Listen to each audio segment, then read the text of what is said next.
स्वागत है आपका। आपके साथ मैं हूं स्तेश नैन मोर। बुलेटिन की शुरुआत करेंगे बड़ी खबर के साथ। दिल्ली एनसीआर में प्रदूषण मामले में सुप्रीम कोर्ट में सुनवाई हुई। सरकारें कर्मचारियों के लिए वर्क फ्रॉम होम पर विचार करें। आज की सुनवाई के दौरान सुप्रीम कोर्ट ने कहा कि सरकारें कर्मचारियों के लिए वर्क फ्रॉम होम पर विचार करें। इसके अलावा सुप्रीम कोर्ट ने केंद्र सरकार से कल आपातकाल बैठक बुलाने को भी कहा है। पंजाब, हरियाणा, यूपी के मुख्य सचिव बैठक में मौजूद रहे। कोर्ट ने सभी सरकारों को हलफनामा दाखिल करने को कहा। प्रदूषण को रोकने के लिए राज्यों ने क्या कदम उठाए, ये भी सुप्रीम कोर्ट ने पूछा कि प्रदूषण को रोकने के लिए इन राज्यों ने क्या कदम उठाए हैं। 17 नवंबर को इस मामले पर एक बार फिर से सुप्रीम कोर्ट में सुनवाई होगी। प्रदूषण का मसला काफी गंभीर होता जा रहा है। दिल्ली एनसीआर में हालात चिंताजनक। जहां दिल्ली सरकार ने स्कूलों को बंद किया है, तो वहीं दिल्ली के साथ लगते हरियाणा के 4 जिलों में भी स्कूल 3 दिन के लिए बंद करने पड़ गए। दिल्ली एनसीआर में प्रदूषण के मामले पर एक बार फिर से सुप्रीम कोर्ट में सुनवाई हुई। इस दौरान सुप्रीम कोर्ट ने कहा कि सरकारें कर्मचारियों के लिए वर्क फ्रॉम होम पर विचार करें। सुप्रीम कोर्ट ने केंद्र सरकार से भी कल आपातकाल बैठक बुलाने को कहा है। साथ ही कहा कि पंजाब, हरियाणा, यूपी के मुख्य सचिव भी इस बैठक में मौजूद रहे। कोर्ट ने सभी सरकारों को हलफनामा दाखिल करने को कहा। प्रदूषण को रोकने के लिए राज्यों ने क्या कदम उठाए हैं, ये भी सवाल किया गया। और 17 नवंबर को इसी मामले पर सुप्रीम कोर्ट में अगली सुनवाई होगी। दिल्ली एनसीआर में प्रदूषण के मामले पर सुप्रीम कोर्ट में अहम सुनवाई हुई। मामले की सुनवाई के दौरान सुप्रीम कोर्ट ने केंद्र सरकार, दिल्ली सरकार से तीखे सवाल किए। बहरहाल मामले की सुनवाई के दौरान दिल्ली सरकार और केंद्र सरकार ने सुप्रीम कोर्ट में प्रदूषण को रोकने के लिए अपने जो कदम उठाए हैं उसकी जानकारी दी, लेकिन सुप्रीम कोर्ट ने नाराजगी जाहिर करते हुए ये कहा कि ये तमाम जवाब जो हैं वो कागजों पर हैं। जमीनी हकीकत प्रदूषण को रोकने के लिए सरकारों के द्वारा क्या उठाया गया है वो बताएं। हालांकि दिल्ली सरकार की तरफ से सुप्रीम कोर्ट में यह जानकारी दी गई कि डस्ट एक बड़ी वजह है। हालांकि इसको रोकने के लिए सड़कों पर मशीनें चलाई जा रही हैं। इस पर सुप्रीम कोर्ट नाराज हुआ।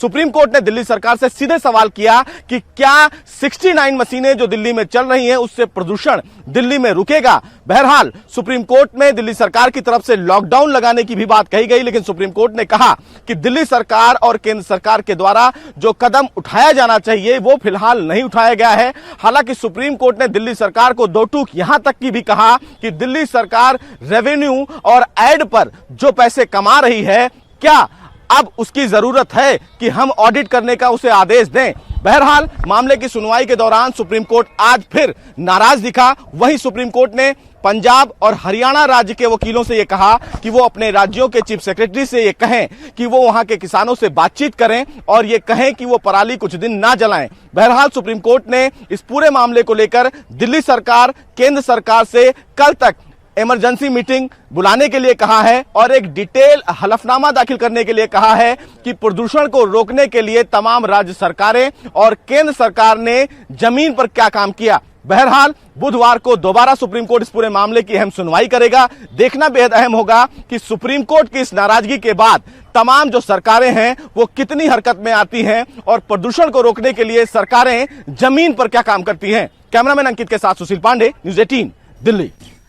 दिल्ली से मेरे सहयोगी सुशील पांडे जुड़े हैं और जानकारी के साथ काफी महत्वपूर्ण और गंभीर मसला बन चुका है सुशील, दिल्ली एनसीआर में प्रदूषण का। लेकिन जिस तरीके से सुप्रीम कोर्ट हर सुनवाई पर सख्ती दिखा रहा है, सवाल यह है कि जो तैयारियां और जो प्रबंध किए गए हैं सरकारों की तरफ से वो नाकाफी फिर भी हैं।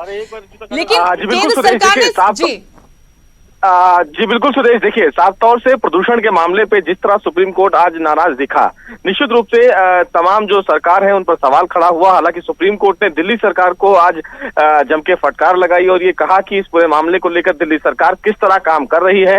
हालांकि दिल्ली सरकार की तरफ से जो हलफनामा दाखिल किया गया था प्रदूषण पर रोक लगाने को लेकर, उससे सुप्रीम कोर्ट संतुष्ट नहीं हुआ। सुप्रीम कोर्ट ने ये पूछा कि भाई जमीनी हकीकत क्या है प्रदूषण को रोकने को लेकर। बहरहाल सुप्रीम कोर्ट ने यह भी सवाल किया और ये कहा कि पराली एक बड़ा मुद्दा बताया जाता था सरकारों की तरफ से, लेकिन जो रिपोर्ट उसके पास है उस रिपोर्ट के मुताबिक केवल 4% ही जो प्रदूषण है वो पराली से होता है। यानी कि उसके बाद भी जो प्रदूषण का असर है, जिसमें डस्टिंग है, इंडस्ट्री से निकलने वाला धुआं है, वो तमाम जो बड़े कारण हैं, क्या उस पर लगाम लगाई गई है सरकारों की तरफ से? बहरहाल सरकारों की तरफ से कोई ठोस जवाब नहीं दिया गया, जिसको लेकर सुप्रीम कोर्ट खासा नाराज दिखा। हालांकि सुप्रीम कोर्ट ने सीधे रूप से केंद्र सरकार, दिल्ली सरकार और तमाम जो पंजाब और हरियाणा के चीफ सेक्रेटरी हैं उनसे कहा है कि कल एक इमरजेंसी मीटिंग करें और जो मेजर्स हैं वो जल्द से जल्द उठाएं। सुप्रीम कोर्ट में जस्टिस सूर्यकांत की तरफ से एक बात कही गई और वो ये थी कि अगर इमरजेंसी जैसे हालात दिल्ली में बन जाए प्रदूषण को लेकर, तो क्या सरकार के पास कोई रोड मैप है जिसपे तुरंत वो लगाम लगा सकती है? हालांकि इस सवाल का जवाब फिलहाल कोर्ट में किसी भी राज्य सरकार ने नहीं दिया। हालांकि कोर्ट आज बहुत नाराज दिखा दिल्ली सरकार पर, जब दिल्ली सरकार ने ये कहा कि पराली एक बड़ा मुद्दा हो सकता है और तैयारियों को लेकर उसकी तरफ से कहा गया कि हमने ये कोशिशें की हैं, और ऊपर से जो पड़ोसी राज्य हैं उन पर ये आरोप लगाने की कोशिश की गई कि उनके द्वारा ये प्रदूषण बढ़ता है, जिस पर सुप्रीम कोर्ट ने कहा कि अभी समय राजनीति करने का नहीं है, अभी सभी राज्य सरकारों को एकजुट खड़े होकर प्रदूषण से लड़ने का है। तो तमाम दलीलें, तमाम चीजें दी गई। इन्हीं तैयारियों पर मैं ये जानना चाहती हूँ सुशील, क्या दिल्ली सरकार पूर्ण लॉकडाउन का फैसला कर सकती है? क्योंकि अभी तो कोई तुरंत हल निकलता नजर नहीं आ रहा, और जो रोकथाम के उपाय है उनमें ये भी कि वर्क फ्रॉम होम कर दिया जाए, लॉकडाउन कर दिया जाए। जी देखिए सुरेश, बिल्कुल कहीं ना कहीं दिल्ली सरकार इस दिशा में आगे बढ़ सकती है, क्योंकि दिल्ली सरकार की तरफ से कहा गया है कि प्रदूषण को रोकने के लिए वो हर संभव कोशिश करेंगे। लॉकडाउन भी एक उसका बड़ा कारण है।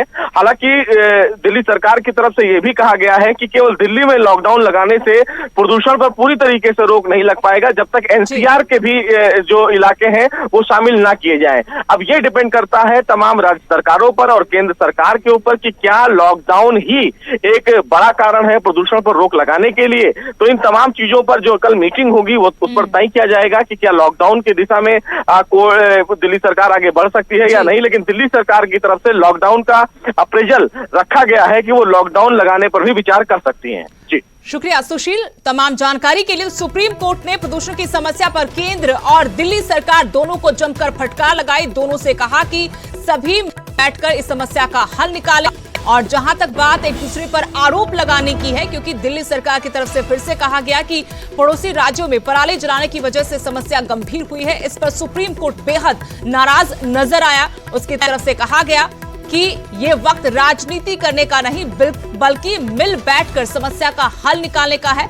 और आपातकाल बैठक बुलाने के लिए भी कहा। कल आपातकाल बैठक केंद्र सरकार की तरफ से बुलाई जाएगी और कल शाम तक सभी को, चाहे वो दिल्ली हो, केंद्र सरकार हो, पंजाब हरियाणा की सरकार हो, उनको हलफनामा भी दाखिल करना होगा।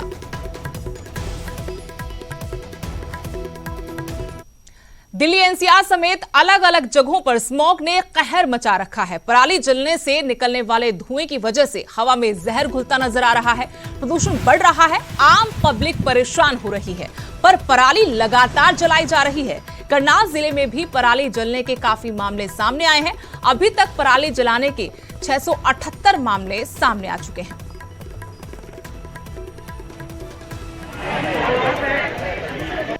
देखिए, हरियाणा के अंदर करनाल सबसे बड़ा क्षेत्रफल है जहां पर धान की बिजाई होती है, धान की कटाई होती है। इतने बड़े एरिया के अंदर 700-750 जो एयर फायर लोकेशंस आई हैं, ये उसी का परिणाम है, क्योंकि यहाँ पर व्यापक तौर पर जो जनसंपर्क अभियान था, लोगों से संपर्क करने का अभियान था, लोगों को जागरूक करने की बात थी, लोगों को मशीन उपलब्ध करवाने की बात थी, या दूसरे ऐसे पहलू थे, चाहे वो वॉल राइटिंग है, मीडिया के माध्यम से है, कि फुल जो अवेयरनेस चलाई गई, उस अवेयरनेस का ही परिणाम है कि आज हम इतने बड़ा धान का एरिया रकबा होने के बावजूद जो है हमारी लोकेशन 678 लोकेशन ही अभी तक हमारी प्राप्त हुई हैं। हेल्थ को इफ़ेक्ट करता है और इसमें क्योंकि ये जो प्रदूषण की मात्रा वायु में ज़्यादा होने के कारण जो रेस्पिरेटरी प्रॉब्लम्स हैं उसमें ज़्यादा दिक्कत होती है। और स्पेशली जो प्रोन टू पेशेंट्स होते हैं, दमे के पेशेंट, अस्थमा वगैरह के पेशेंट्स जो हैं, उन पेशेंट्स को और ज़्यादा दिक्कत होती है। इसके अतिरिक्त आँखों में जलन होना, पानी बहना, ये रेडनेस ऑफ आइज, ये सारी चीज़ें भी कहीं ना कहीं कंट्रीब्यूट करती हैं।